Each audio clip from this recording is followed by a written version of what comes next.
Did you hear, I know hardly anybody has ever been talking about it. Did you hear there's going to be a vacancy on the U.S. Supreme Court? And one of them just said, I think I'm going to retire. It's weird.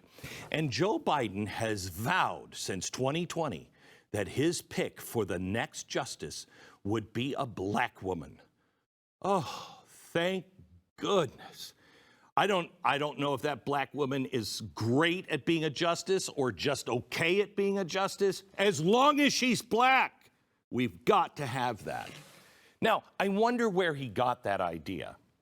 Well, in 2019, a little nonprofit that's barely even worth mentioning, Demand Justice, gave Joe Biden and the other Democrats running for president a short list of acceptable Supreme Court nominees, yeah? So, the whole world's upside down. Why not make the... Anyway, Demand Justice. They put a list together, and on that list was a name named Ketanji Brown. I see I'm destroying it. What's her name? Ketanji. And I love Ketanji. We are like this. Brown Jackson. Then, after taking office last year, Biden appointed her the U.S. Court of Appeals for D.C. Now, that's like, everybody knows, that's a stepping stone to the Supreme Court. And he got her name from these guys. They must have been really, really happy, right? So, again, you don't even need to mention them. Well, since the news broke out about Justice Stephen Breyer's retirement, the top name that surfaces over and over again in the media is Ketanji Brown Jackson. Now, I am sure Joe Biden is totally making his own decisions when it comes to Supreme Court nominees. So, who is Demand Justice? What is their agenda? Well, they were started in 2018 with money from something called the 1630 Fund. All right, the mission of the 1630 Fund was opposing President Trump's judicial nominees. Later that year, Demand Justice, little group, spent $5 million to oppose Brett Kavanaugh's Supreme Court nomination. They even started a website called Stop Kavanaugh. Yeah, that was these guys.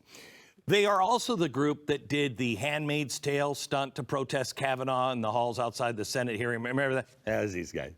In 2020, they spent $10 million opposing the nomination of Amy Coney Barrett. Wow, for a little group we've never heard of, they've got a lot of money.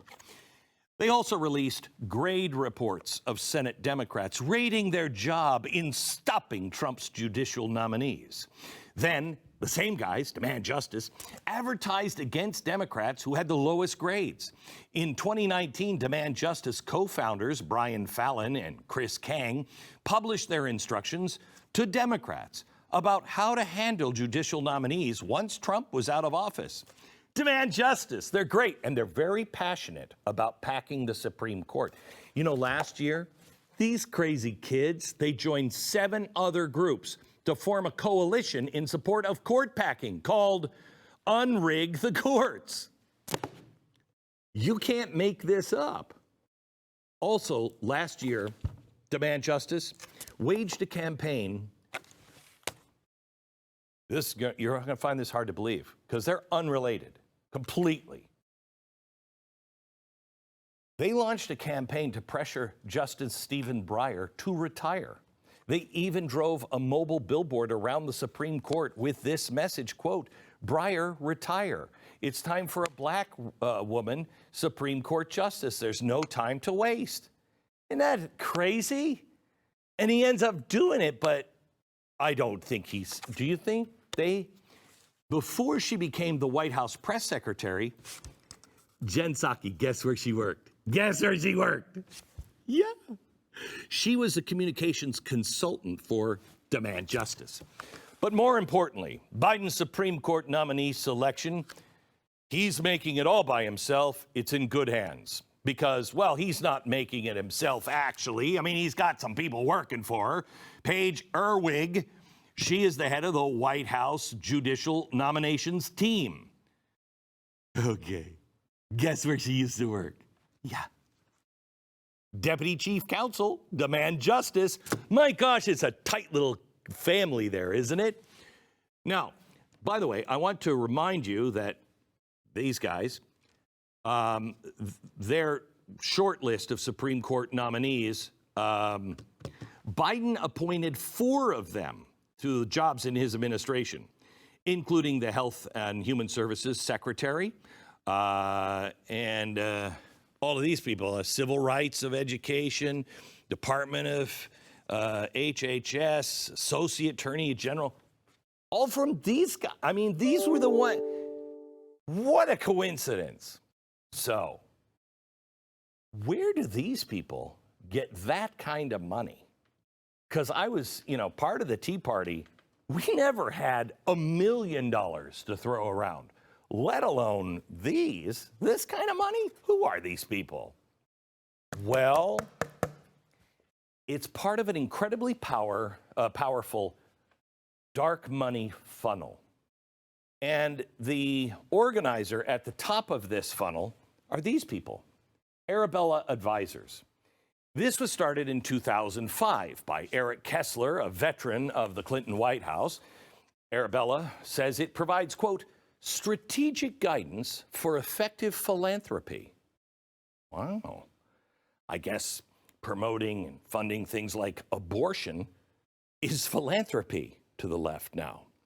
So Arabella, that's a business, by the way. This is not a 501c3. They're making money here.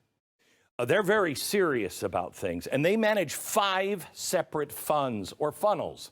I like to almost think of them as laundry machines. What you'd be laundering, I don't know, but that's the way I like to think of them. So they have 5 separate funds, but we're going to focus on 4 of them tonight. Money flows into each of these funds from donors. And then they spit out things like demand justice. I love these guys. They were everywhere. It's a fire hose to hundreds of nonprofits, all from them. So, for example, demand justice is in the flow chart here under 1630.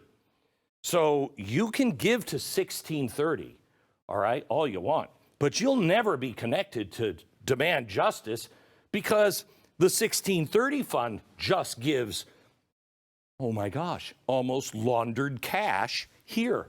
So we've erased all traces of where that money comes from. Oh, Tides Foundation, you were special once, but it's 2022. In 2020, the 1630 fund collected individual donations as large as $50 million. We don't know who gave that $50 million, but then 1630 gave out grants to over 200 groups. Now remember, a donor can't give over $200 to a political action committee without having their name someplace posted. But a donor can give these people $50 million or more. And they in turn, because we all have grown to trust the brand of 1630, right? And so we know they're going to take care of our money in the way we want it. So we know that they're going to shepherd that money until it finds the right sheep. Oh, and any PAC, any of these, anything that they have going on, Arabella funds do exactly that, okay? 1630 alone gave $63 million to Biden and Democratic super PACs during the 2020 campaign, including everybody's favorite, the Lincoln Project. The nonprofits that these funds give money all promote and support far-left causes, and they're all over the map. Some are legitimate organizations with budgets and staffs, but hundreds of these nonprofits are more like, oh, I don't know, a shell nonprofit, pop-up nonprofits, created to make them look like they're local people just like you. I mean, sure, yeah, I grew up right around Boston. I've lived in Boston my whole life. In 2020, the 1630 Fund alone spent $410 million to help Democrats with attack ads and get out the vote campaigns. My gosh, $410 just for the ads? Wow, this is a really good fund. Now, that's more than the Democratic National Committee spent.